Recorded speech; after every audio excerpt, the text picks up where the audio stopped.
The indigenous people of the Federal Capital Territory (FCT) have long been the custodians of Abuja's land and culture, yet they face political marginalization and economic exclusion.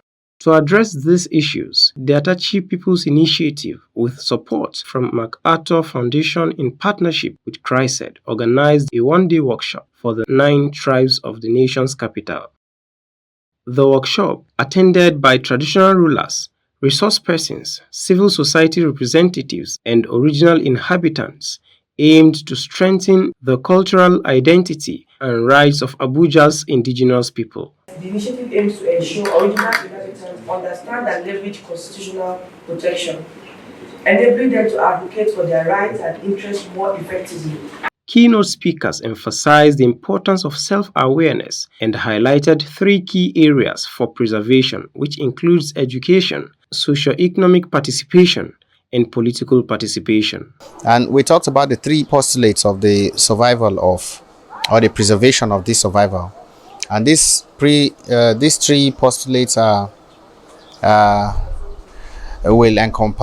go around these 3: education, socio-economic, and the last one, political participation. But the socio-economic, one of the variables there is education. And the world is moving on so fast now. And if we're to tell the indigenous people to embrace education, then they should embrace the kind of education that will guarantee their preservation and their survival in the next world that is emerging. Of the FCT need to take more advantage of the human rights apparatus that exists to safeguard their rights in Nigeria, at the African level, and at the international level. At the minute, they are not utilizing the avenues as much as they are. We have the fundamental right enforcement process in Nigeria. I do not think that avenue has been explored to its conclusion in Nigeria.